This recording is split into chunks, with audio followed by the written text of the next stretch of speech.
1절로부터 2절까지 말씀해 보시면 바리새인들의 시험이 있는 것을 볼 수가 있습니다.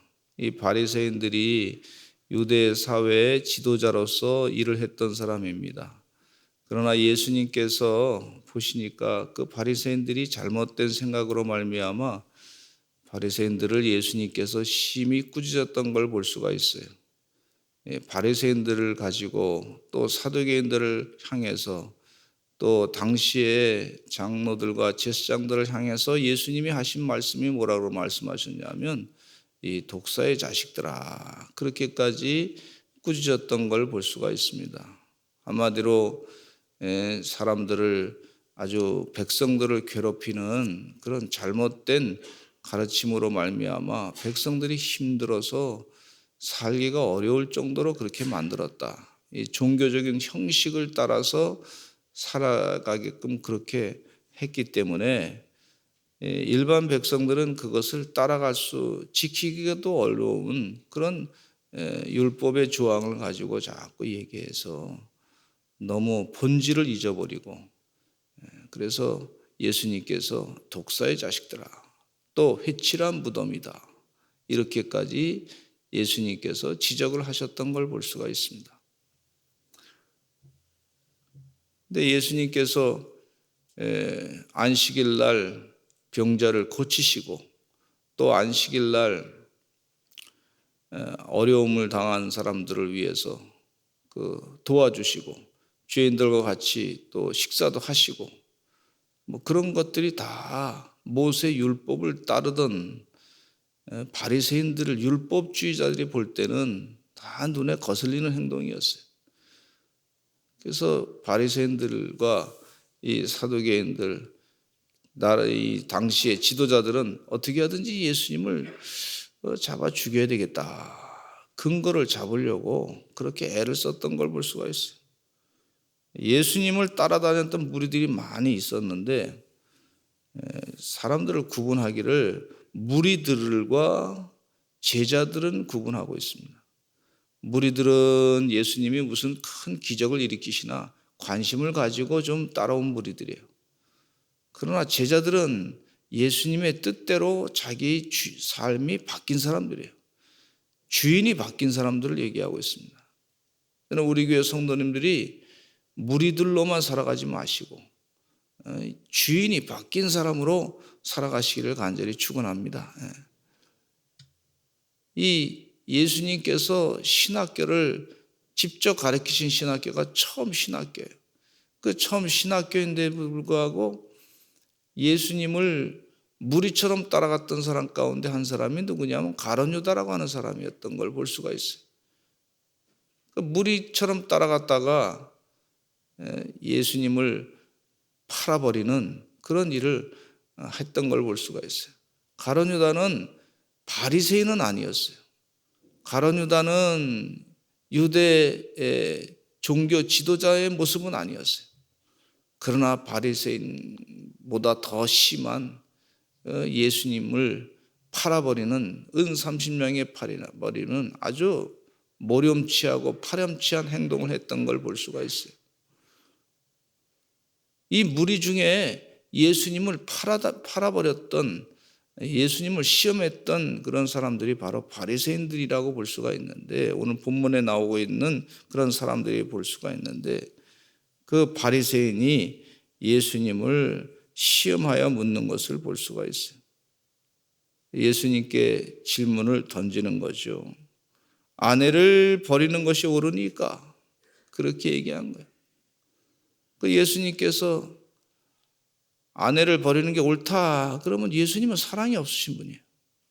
인정이 없으신 분이에요. 예수님은 아주 나쁜 걸 가리키는 분이다, 이렇게 모함할 수 있단 말이죠.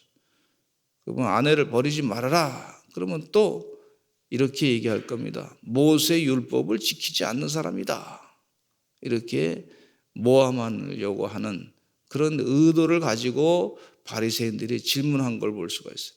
참 곤란하게 질문을 던지는 걸 볼 수가 있습니다.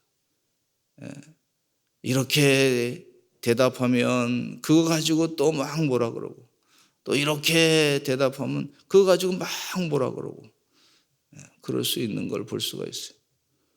그래서 우리 사랑하는 성도님들은 정치인들이 이렇게 얘기할 때, 저렇게 얘기할 때, 여기서 이렇게 답변하고 저렇게 답변할 때 다 논리적으로 다 자기의 근거가 있는 것 같지만, 그러나 그들의 마음의 속에 도대체 뭐가 있는지, 왜 저렇게 생각하는지 그걸 한번 잘 깊이 판단해서 봐야 될 줄로 믿습니다. 예수님께서 우리에게 그런 지혜를 주신 걸 볼 수가 있어요. 그때 예수님이 묻습니다. 이 3절로부터 9절까지 말씀에 예수님의 결혼관에 대해서 설명해 주고 있는데, 이 바리새인들이 시험에서 물었어요. 시험에서 물어요. 우리들은 예수님을 시험에서 묻지 말고 어떻게 하면 제자가 될 수 있습니까? 그래서 예수님께 질문을 던져야 될 줄로 믿습니다. 그게 바른 자세지, 예수님을 시험해서 곤란한 지경에 빠뜨려서 넘어뜨리게 해가지고 말이죠, 힘들게 해가지고 아주 고통스럽게 해가지고 말이죠, 시험에 빠뜨리려고 하는 그런 질문이 아니라, 어떻게 하면 제가 예수님 뜻대로 살겠습니까? 무엇을 버려야 예수님의 뜻대로 살겠습니까? 참된 제자가 되려고 그러면 어떻게 사람들에게 상대해야 됩니까? 참된 제자가 되려고 그러면 어떠한 직업관을 가지고 살아야 되겠습니까? 참된 제자가 되려고 그러면 어떠한 결혼관을 가지고 살아가야 되겠습니까? 하루를 살아갈 때, 내 하루에 주어진 시간을 살아갈 때 어떻게 해야 이 시간을 바르게 사용할 수 있겠습니까? 이렇게 질문해야 되는 게 제자의 질문이에요. 그런데 예수님을 시험해서, 예수님을 곤란에 빠뜨려 가지고 넘어뜨려 놓고서 예수님보다 더 인기 있게 인기를 얻으려고 하는 그런 모습을 볼 수가 있어요. 그게 바리새인들의 모습이라고 볼 수가 있습니다. 요즘에 신학을 하는 사람 가운데 큐어 신학을 하는 것을 볼 수가 있는데, 그 목적이 뭐냐 하면 하나님 만든 창조하신 것을 어기려고 하는 것을 볼 수가 있어요. 그래서 동성애가 죄가 아니다. 큐어라고 하는 단어 자체는 이상하다고 하는 그 뜻이 있어요. 그 큐어라고 하는 말이. 그러면 이 큐어 축제 그러면요, 이상한 축제로 한국말로 번역해서 해야 되는데 영어로 큐어 축제 이렇게 하는 걸 볼 수가 있어요. 속이고 이상하다는 것을, 나쁘다고 하는 것을, 하나님의 뜻이 아니다고 하는 것을 그 말 자체에서 얘기해 주고 있는데, 그걸 한국말로 번역을 하지 아니하고 큐어 그러면 이상하면 뭐 대단히 좋은 것처럼 사람들이 착각하게 만들어서 거기에 말에서부터 벌써 사람을 속여서 사람을 나쁜 길로 인도하고자 하는 걸 볼 수가 있어요.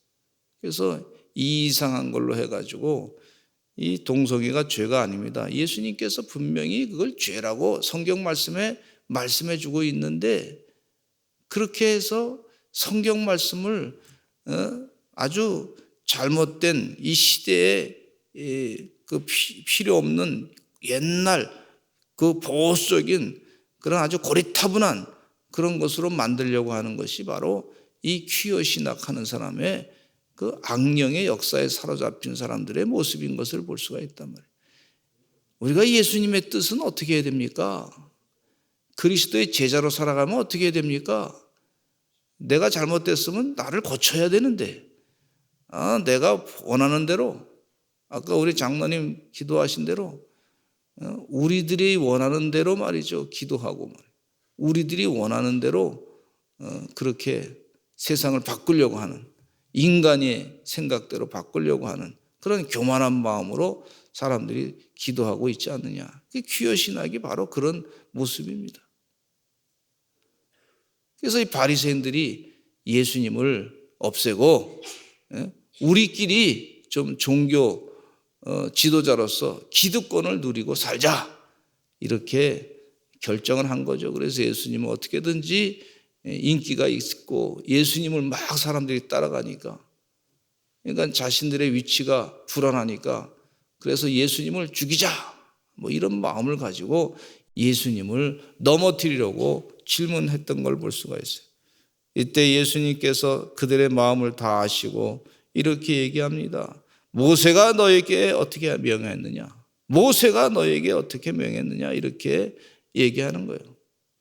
이 사람들은 예수님의 말씀을 듣고 그 말씀대로 따르려고 하는 제자가 아닌 것을 분명히 예수님께서 알고 계셨어요. 모세 율법을 굉장히 주장하는 사람인 것을 알고 있었어요. 그랬더니 이들이 답변하기를 이렇게 얘기합니다. 이르되 모세는 이혼 증서를 써주어 버리기를 허락하였나이다. 아내를 버리는데 이혼 증서를 써서 버리는 것이 그 괜찮은 것입니다. 허락했습니다. 이렇게 얘기하는 거예요. 그러니까 예수님께서 그들에게 이렇게 얘기합니다. 5절로 8절까지 9절까지 같이 한번 읽어보겠습니다. 참 중요한 말씀이니 예수님 하신 말씀 시작. 예수께서 그들에게 이르시되 너희 마음이 완악함으로 말미암아 이 명령을 기록하였거니와 창조 때로부터 사람을 남자와 여자로 지으셨으니 이러므로 사람이 그 부모를 떠나서 그 둘이 한 몸이 될지니라. 이러한즉 이제 둘이 아니요 한 몸이니 그러므로 하나님이 짝지어 주신 것을 사람이 나누지 못할지니라 하시더라. 예수님께서 분명히 지적을 하시기를 이렇게 이혼 증서를 써줘 버리기를 허락했다 그러는데 이것은 이혼 증서를 써주기 이전에 너의 마음의 문제다 이렇게 예수님께서 그 부분을 지적하고 있어요. 형식적인 그런 이혼 증서 써서 너희들이 행한 것이 다 완벽했다고 그렇게 보지 말아라. 너희 기본적인 마음이 어떤 상태를 갖고 있느냐. 마음의 상태가 중요한 것이다. 너희 양심을 바라보라. 마음이 온전한지 하나님의 뜻 안에서 온전한 마음을 갖고 있는지 그걸 예수님께서 지적하고 계신 걸 볼 수가 있어요. 형식적인 종교 행위가 아니라 진정 마음에서 우러나온 하나님의 거룩한 뜻을 따라서 행하고 있는지. 우리 결혼식 할 때 그러잖아요. 가난하거나 부하거나 병들거나 건강하거나 어떤 상황이 올지라도 하나님이 짝지어 주신 것을 내가 그것을 끝까지 이 말씀대로 살겠습니다. 그러고 약속하고 결혼해요. 근데 중간에 살다 보니까 좀 여러 가지 갈등인 요소가 있어요. 세상에 다른 데서 살던 사람들이 만나니까 여러 가지 상황이 좀 힘든 부분도 있잖아요. 갈등이 있고. 뭐 성격 차이가 있다고. 그러면 성격 차이가 없으면 큰일 나잖아요. 남자와 여자의 몸이 다르잖아요, 또. 생물학적으로 다르단 말이에요. 하나님께서 한 남자와 한 여자를 만드시고. 또 보니까 관심사도 조금 틀려, 사람들이 다. 똑같은 사람이 없어요. 지문도 다 틀리고, DNA도 다르고, 조사해 보니까 피형도 좀 다르기도 하고, 기질도 다르기도 하고, 다 다른 사람이 만나가지고 한 가정을 이루시는데, 근데 한 마음은 하나가 돼야 될 줄로 믿습니다. 그래서 하나님 뜻대로 사는 거예요. 여러 가지 상황과 정황이 다르지만 그러나 끝까지 주님이 짝지어 주신 짝이다. 그렇게 하고 생각하고 사는 거죠. 하나님께서 도와주실 줄로 믿습니다. 하나님이 만드신 가정을 통해서 하나님 영광 받으실 줄로 믿습니다. 그런 믿음을 가지고 마음을 정한 데 두고 그렇게 사는 거죠. 다른 세상의 것을 따라가지 아니하고 하나님의 거룩한 뜻을 이루기 위해. 세상에 막장 드라마에 많이 있어요. 그런 내용들이. 다른 것 쫓아가려고 마음이 바뀌는 경우 있잖아요. 은30에 예수님을 팔아버렸던 그런 마음처럼, 한때는 또 예수님을 모른다고 했던 베드로처럼 3번이나 부인했던 것처럼 그와 같이 내 목숨이 두렵고 내 상황이 경제적인 상황이 어려우면 세상 사람들처럼 막장 드라마의 그 모습을 보이는 것처럼 그런 모습이 있는데 그게 본질이 아니잖아요. 우리 결혼 생활의 본질은 하나님이 짝지어 주신 것입니다. 사람이 나누지 못합니다. 그거란 말이에요. 예수님께서 그 얘기를 분명하게 하고 계세요. 너희가 완악했기 때문에 이 명령을 만든 것이다. 이 법이뿐만 아니라 이슬람법에는요, 이 따끼야법이라고 거짓말하는 법이 있고, 이슬람 법에는요 또 쉽게 여자와 이혼할 수 있게끔 한 걸 볼 수. 요즘에는 이메일로 그냥 당신이 나와 이혼했다, 이메일로만 보내주면 그냥 남자가 일방적으로 통과하면 그냥 이혼한 것이에요. 그거는 사람 마음의 완악함에서 시작된 걸 볼 수가 있어요. 이 당시 여자분들이 사람 대접을 못 받아가지고 여자가 결혼하지 않으면 이 세상에 나가서 경제활동도 제대로 못하는 그런 시대란 말이에요. 그러니 그 약점을 이용해가지고 남자들이 얼마나 여자를 억압했는지 그 약점을 이용해가지고 그렇게 억압을 했던 그런 사회입니다. 그러니까 예수님이 그 부분을 지적하는 거예요. 너의 완악함으로 말이지. 지금은 여성들이 상당히 많이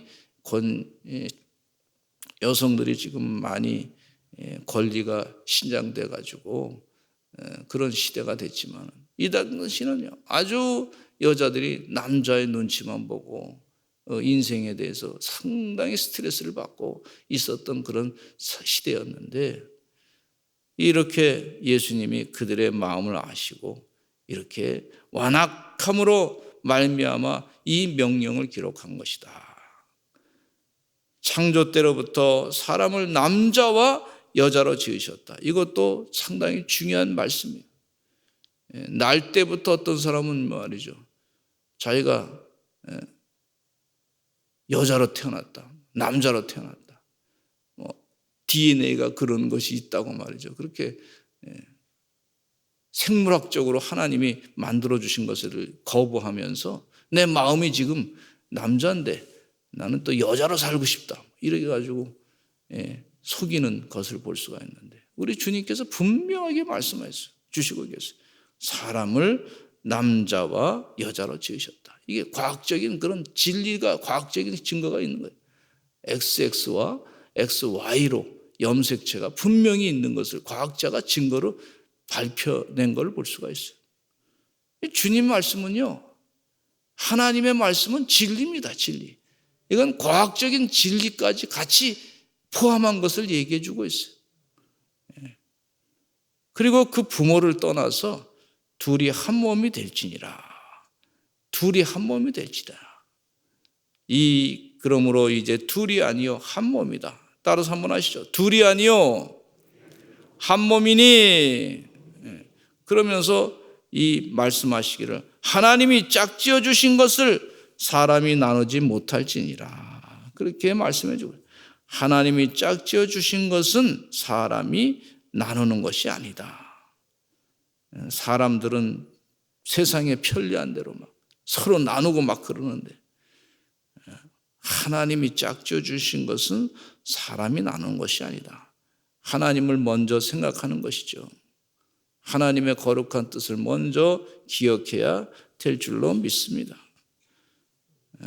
그러나 이 간음의 연고로는 주님께서 또 허락해 주신 것이 있어요.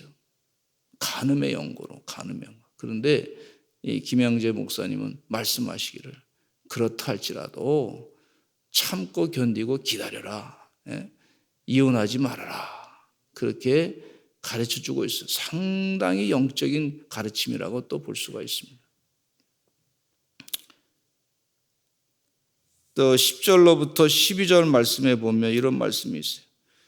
집에서 제자들이 다시 이를 물으니 이르시되 누구든지 그 아내를 버리고 다른 데에 장가드는 자는 본처에게 간음을 행함이고 또 아내가 남편을 버리고 다른 데로 시집가면 간음을 행함이라 그랬어요. 주의 은혜 가운데 참 중요한 얘기는 우리 마음의 문제예요. 마음. 심령이 지금 내가 하나님의 뜻대로 살고 있는지, 하나님 원하시는 거룩한 뜻대로 살고 있는지, 아니면 세상의 쾌락을 쫓고 있는지, 물질을 쫓고 있는지, 아니면 주신 이 거룩한 에덴 동산의 축복을 하나님의 뜻을 버리고 세상을 쫓아서 우상을 섬기는 그런 길로 가고 있는지, 그래서 하나님이 주신 이 거룩한 조직 가운데 교회와 가정이 있는데 그 가정을, 에덴 동산의 가정을 다른 곳에 팔아먹고는 있는지, 다른 곳에 잘못된 것으로 팔아먹고 있지는 않는지 우리가 늘 주의해야 될 줄로 믿습니다. 하나님의 주신 아내요, 하나님이 주신 남편이요, 하나님이 주신 거룩한 가정이요, 늘 매일매일 마음 가운데 그 가정을 하나님이 주신 것에 대해서 감사하면서 그렇게 살아가시는 하나님의 귀한 종들 되시기를 간절히 축원합니다. 어려움 당한 가정들을 위해서 또 기도해 주시기 바라고, 또 우리 사회에 이혼이 참 많이 있고 있어요. 많이 있는데 참 이런 설교할 때 보면 이혼하신 참 힘든 가정들을 볼 때마다 이런 설교할 때 마음의 상처가 될 수도 있어요. 그러나 주님께서 축복하셔서 다시 또 거룩한 가정을 만드셔서 또 귀한 분을 만나서 정말 아름다운 가정을 이끌어가는 축복된 가정이 됐으면 또 좋겠어요. 주의 은혜 가운데 그런 상처를 이겨내고 승리하는 가정이 될 수 있도록 기도 많이 해주시기를 간절히 바랍니다. 우리 다 같이 주여 많이 하시고 통성으로 기도하겠습니다. 하나님 도와주시어서 주의 은혜 가운데 축복해 주시어서 우리 믿음의 가정이 천대까지 영원히 복받게 하여 주시옵소서. 우리 주여 많이 하시고 기도하겠습니다. 주여